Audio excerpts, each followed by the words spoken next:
For those of you who are parents or grandparents or general cheerleaders of any sort, I don't know that you can ever fully understand what it means to be out there watching them, impacting them, because your presence, we don't think very much of our presence sometimes, that, it doesn't matter that I'm there.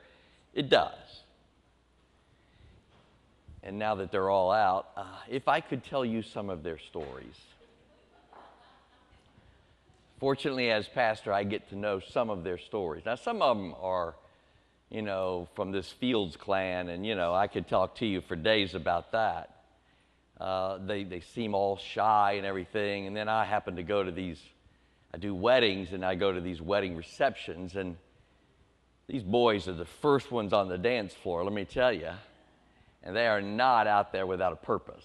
They are out there really going at it. Not the older ones, let me just say.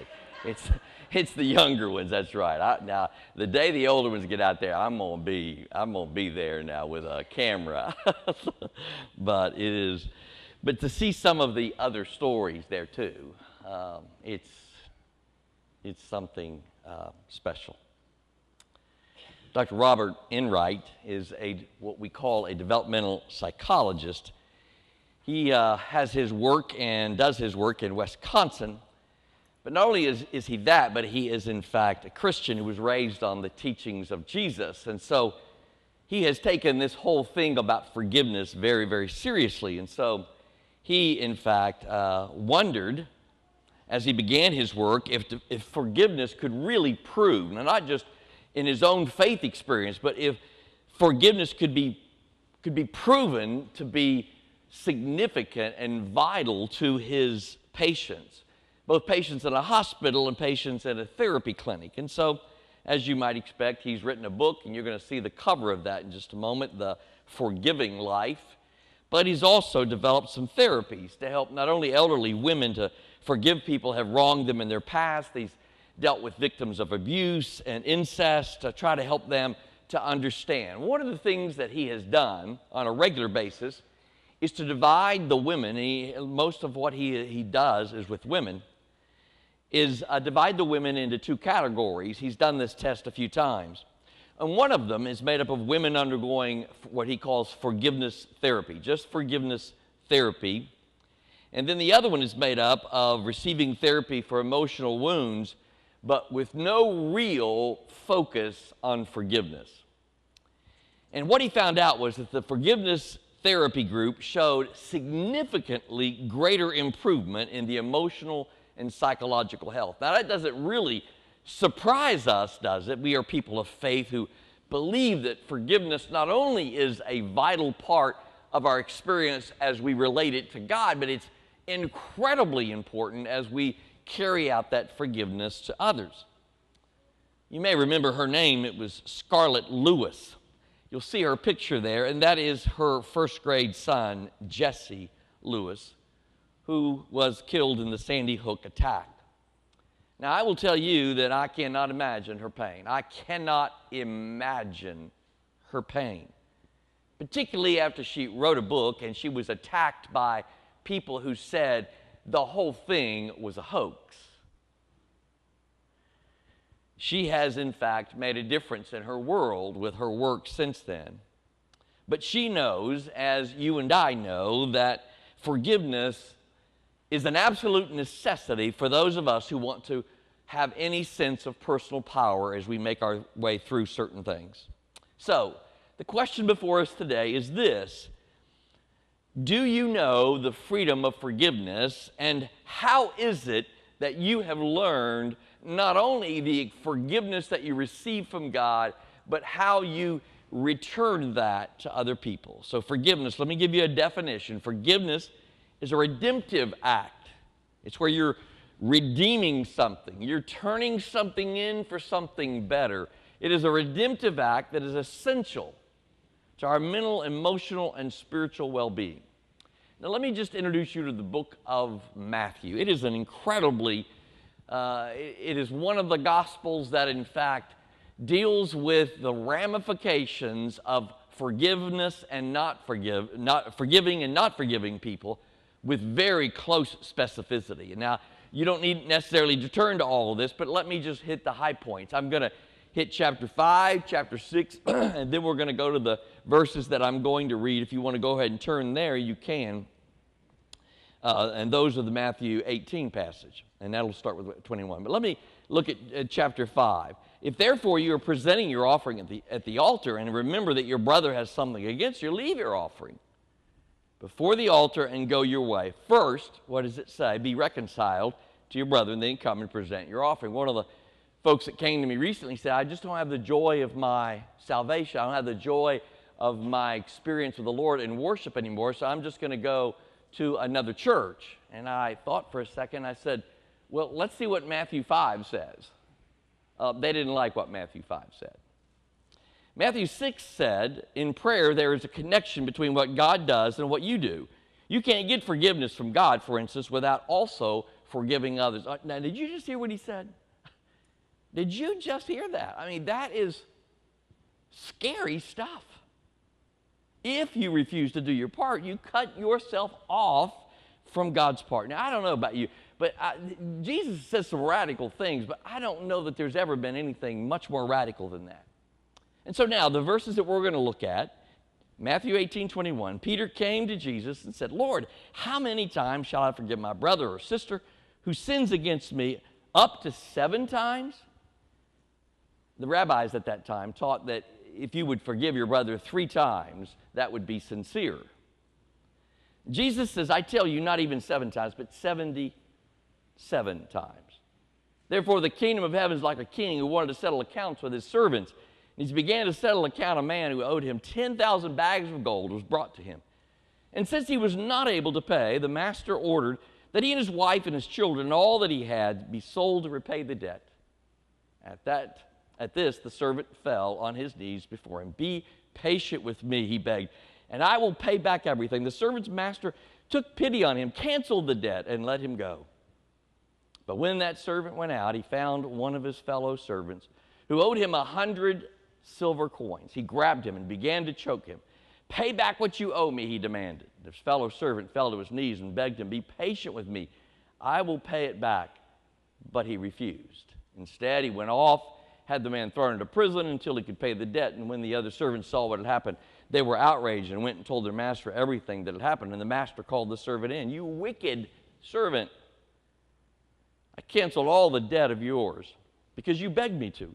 Shouldn't you have had mercy on your fellow servant just as I had it on you? In anger, his master handed him over to the jailers to be tortured until he should pay back all that he owed. This is how my heavenly Father will treat each of you unless you forgive your brother or your sister from your heart. Whew. Light and fluffy today, isn't it?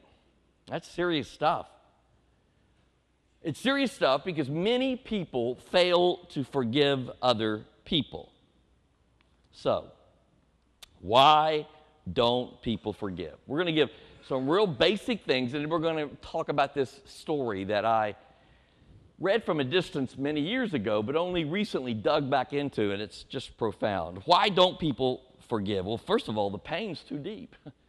They just kind of closet it up, put it in a corner, and they just don't want to think about it. Because to forgive means that somehow you're releasing it, and you don't really want to release it. You think somehow in releasing it that you are letting the person get by with it, or what, all kinds of things. Many of us grew up reading Moby Dick, and that was one of the more famous classic stories of all time. You remember the story that he hates Moby Dick, who has crippled him, but we discover that it's not really Moby Dick that is the victim of Ahab's hatred, but Ahab himself. Remember how that story turns out? He kills everything around him, the whale, the crew, and himself. C.S. Lewis evidently harbored for years a piece of his heart with unforgiveness to a very, very, what he called a bully school teacher. And not long before he died, imagine this, not long before this great man of the faith died, he wrote to a friend and said, I've finally forgiven the schoolmaster that darkened my childhood. For some of us, the unforgiving situations that we find ourselves The fact is this: it's easier to cut the person or the situation out of our lives than it is to forgive that person. So why don't we forgive? Because the pain is too deep. Secondly, the pride is too wide. Remember, and I'm dating myself, but remember Happy Days? I did have dark hair when I watched Happy Days, but Happy Days had the Fonz. I don't know if you remember the Fonz, but the Fonz was never wrong. He was never wrong. I remember one day he was wrong, he knew he was wrong, and he had to admit he was wrong. He was going to say, he couldn't get it out. He just could not get it out. Some of us feel that way. Our pride just holds on to it, and we just don't want to let it go. Lewis Smedes, my favorite guy. If you come to me with a forgiveness issue, I'm likely to send you home with his book, The Art of Forgiveness. But in here he says, we want the satisfaction of watching that person turn and burn with hellish leisure on the rotisserie of remorse. I get a picture of that. We want them to suffer because our pride is too wide. Thirdly, the principle is too narrow. How many of us, well, I won't ask that because all of us would need to raise our hand. We all have reached a point where we would really, really like to teach the other person that wronged us what? A lesson. And so we think by holding on to our unforgiveness that we in fact are going to teach them a lesson. And the fact is, just because we can find a piece of principle in our unforgiving spirit, it does not mean we should not give an all-out effort to make that forgiveness real. So, what can forgiveness do? I could spend the rest of our time with all of these. I've listed a bunch of them there. I'm just going to go through them, but then make a kind of conclusion statement at the end. But these are the things that unforgiveness can do. First of all, it can shorten our lives. Do you understand that? Holding on to unforgiveness because it's a kind of internal stress can, in fact, shorten our lives. It can. It can poison our memories. Neva and I recently were cleaning out our garage and went through 8 boxes of pictures, and I will just tell you that there's a part of all of us that wants to, in fact, get rid of certain pictures and hold on to others because there is certain kind of emotions that poison some of those memories. Thirdly, it can weaken our relationships. Absolutely. Unforgiveness just kind of clings to us. It doesn't just affect the relationship we have with that person, but it affects all the other relationships because somehow our spirit is not aligned with God's spirit, and you know what happens when that happens. Fourthly, it can shrink our feeling of value and self-worth. Oh boy, I've seen how many people have come to see me, and it really revolves around an issue of unforgiveness. They talk about all the other things, but ultimately it comes down to something in their life where there is unforgiveness. And then fifth, it can damage the unforgiven person or the unforgiving person. I should have put both of them there, but it speaks to both. Anne Lamott is a lady that I love her stuff. Tender Mercies is the one where, and you've heard me give this. This is one of my quotes that I keep close to my desk. She says, not forgiving is like drinking rat poison and waiting for the rat to die. Now think about that. Because unforgiving is kind of like that. I'm not going to forgive them. I'm just going to drink the rat poison and look at the rat until the rat dies. Well, it's not going to happen that way. You know that. But we kind of have this thing that thinks we're going to damage the other person. Modern research is discovering that Jesus was completely right. I love that when modern research affirms what Jesus has been saying for a long time, and that there is absolute devastation in not forgiving a person, and there are incredible benefits to forgiving people. Dr. Frederick Luskin knew that. You're going to see a couple of his books here. He has a perchance for titles here. The first one is Forgiveness for Good, and the second one's Forgiveness for Love. They look a lot alike, as you might expect, but he spent literally his life, and his is more from a clinical perspective, not from a theological perspective. But he teaches forgiveness to lots of people across the world. Matter of fact, he's gone into Northern Ireland and Sierra Leone and other places where he's taught he does what he calls a forgiveness training. And it's a very, very powerful thing. But what ultimately it means is that when we reach a point of willingness to forgive, that's when things begin to change in our lives. Luskin says there is this stress response, and it's when we sense something's wrong, whether it's unforgiveness or just a bad set of circumstances we're in, he says we go through a stress response, and he gives all the chemicals that are brought to bear, adrenaline and all those things, brought to bear that come in our bodies, and he says those chemicals, he say, limit creativity, they limit problem solving, and over time they lead you to feel helpless, like a victim. How many times have you known somebody who has chosen to be a victim for something in their life a long time ago? And in all honesty, they still live in that trap. It happened to them. It shouldn't have happened. Anybody could know that it shouldn't happen. But unless they walk through the channel of forgiveness that brings freedom, that victim will live as a victim for the rest of their lives. So the rest of our time, let's spend it on practical things. How can we let go of the bitterness? I'm going to give these three and then tell you a story.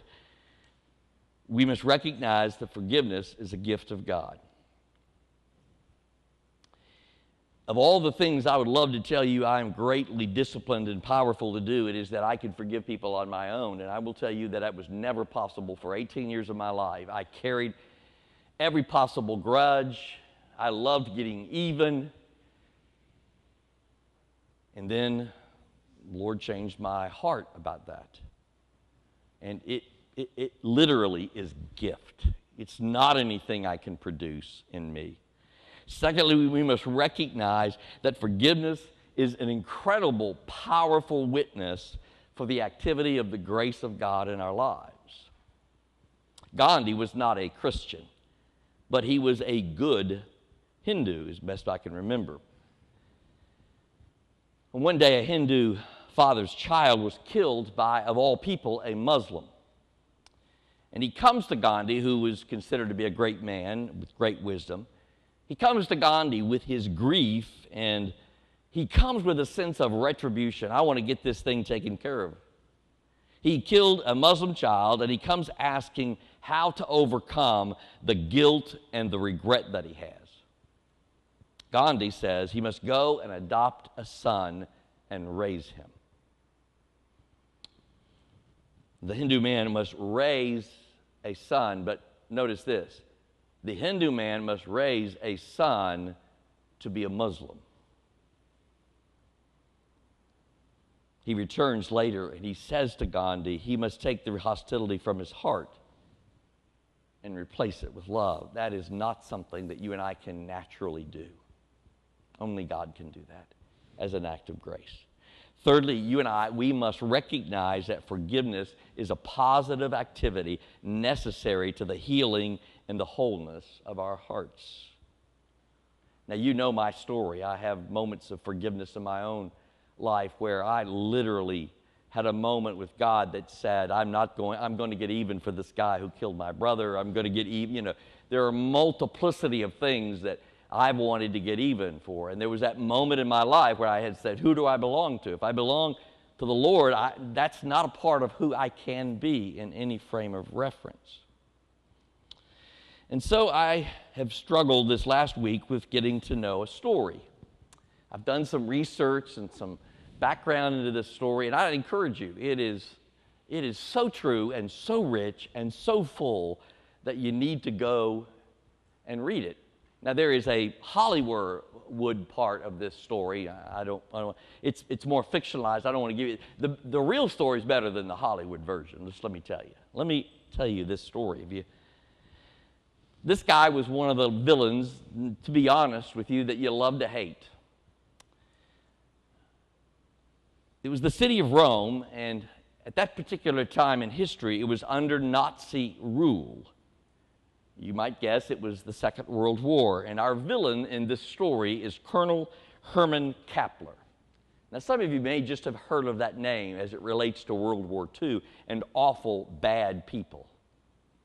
He was a commander of the forces that were occupying Rome at the time. As villains go, he had an impressive resume. Listen to this. Upon the occupation of Rome, the Gestapo demanded a multi-million-dollar ransom for the lives of the Roman Jews. With the help of Pope Pius XII, the chief rabbi and those two guys pulled together and raised the money that he had asked for in 24 hours. But the Nazis under his control just laughed at them, and under Kappler's supervision began to herd the Jews into cattle trucks and wagons and take them to the concentration camps. Now, package that picture in your brain. Kappler routinely tortured and executed any suspects that he even thought might be a part of the resistance against the Germans. But watch how the story goes. A bomb is planted by a militant communist group, underground group, that kills 32 German soldiers in Rome. Well, Kappler goes nuts. He responds by selecting 320 civilian prisoners to slaughter to make sure to show people that they are worth 10 to 1 to a Nazi. So here they were, bound and marched through the streets of Rome, herded into trucks and mowed down by a machine gun in the Argentine caves. The entrance to the caves, get this, were blown up, sealing the dead and the wounded behind tons of rock. And for all this brutality, Kappler had not been able to capture one man that was beginning to really get under his skin. And this is where the rest of the story begins. This one man continued to escape with an underground network. But the kicker is this: he couldn't get him because he was a Vatican priest. And as long as he remained in that neutral Vatican territory, Kappler could not touch this priest. But this tough Irish priest was not your normal priest. He was a Monsignor Hugh O'Flaherty. He was a tall, you see him there, broad-shouldered, accomplished amateur boxer who did not run from a fight. And so, through his wit and through who he was so winsome and loved that he tried to understand the political ramifications of helping people. Well, Kappler was on his trail. Every time he stepped outside of the Vatican City, he made it his life's work to capture him and to kill him. And so, one particular day, it was a winter day, they surrounded the palazzo, they called it, of Prince Filippo. O'Flaherty was inside. And Colonel Kappler stepped out of his black limousine and raced up to the place and set his troops loose to go into this place and find O'Flaherty. Well, you can imagine how he was feeling. He knew not only was his life at stake, but all those who were in that place would be killed as well, because you see, they would be seen as harboring this priest. He dives into the basement, makes his way around. He says, there's some way I've got to find my way out of here. And sure enough, he noticed a little bit of light over in the corner, and there it was. He heard a sound, a small sound of rocks kind of rolling, like they were rolling down the side of a mountain. Well, he shifts over to there, and sure enough, he sees shifting coal coming in, preparing for the winter, and he sticks his head through the trapdoor and sees light and dives into that. He comes out the other side, and there are two Italian coalmen between him and the gates of the courtyard where he needed to be. The coal truck was parked just outside the gates. He got up there and he took off his Monsignor's roll and hat. He put them in an empty coal bag or sack, and he took off his collarless shirt to the waist, and he began taking the coal dust and rubbing it all over his face and his body from head to toe. And finally, with the cooperation of one of the coalmen, who had no love for the Nazis, old Flannery, strolled right past the two lines of troops who didn't want anything to do with him because he was, in fact, so dirty. Once he was out of sight, he took his priestly robe and hat out of that coal sack and slung it over his shoulder, tucked them in his arm, and rushed to the nearest church where he cleaned up and set off to safety at the Vatican. And after several hours, he called Prince Filippo, who said that everyone was safe and that Kapler, in fact, had gone crazy with anger. Now, imagine this story, but imagine it even deeper. If you go back and understand who old Flattery is, well, think about how his name sounds. Yes, he was an Italian. He was a part of the IRA. Now, go back and dig some of the history there, but they weren't necessarily friends with British folks and the Allies. But he had had a moment in time where he could have turned either way. He didn't think the British were any worse than the Germans, or the Germans were any worse than... And so that's when it happened. When he saw those Nazis carting off those Roman Jews in 1943, he said, I could no longer remain neutral. As a result, get this, read the history.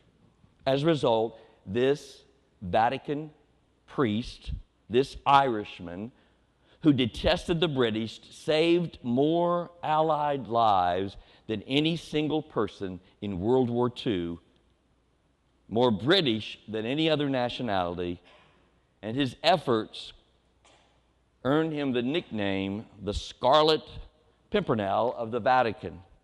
And yes, he was decorated by having a Commander of the British Empire award.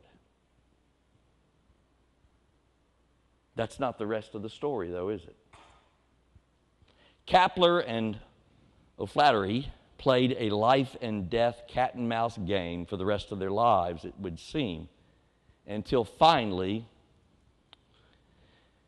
the bitter rivalry ended between them, and then it began. Colonel Kapler was tried and convicted of war crimes and was sentenced to a life imprisonment for his part in the slaughter of the 320 people. Over 50 years later, our imaginations can't even go where I'm getting ready to take you. Imagine if you and I, who have in our minds fresh memories of people that we would like to have a righteous kind of hate for. Let me give you a couple. How about a fellow by the name of Timothy McVeigh, the Oakland City bomber? Or John King, that man in Texas who drug people to death on the back of his truck. Or a Yugoslav president by the name of Milosevic, who did the ethnic cleansing in Kosovo.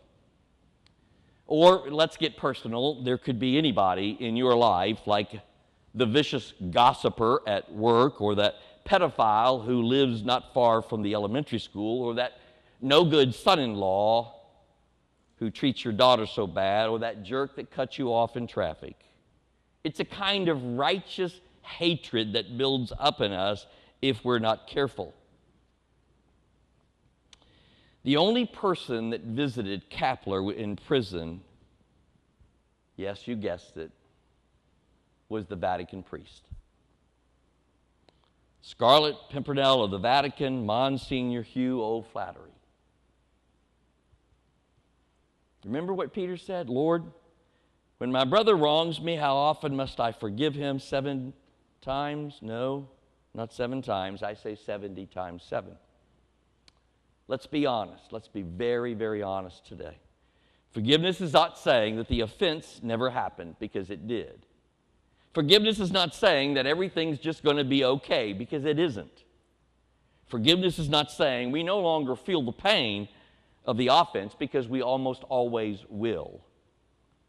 For Father O'Flaherty, forgiveness was saying, I still feel the pain, but I'm willing to let go of your involvement in that pain.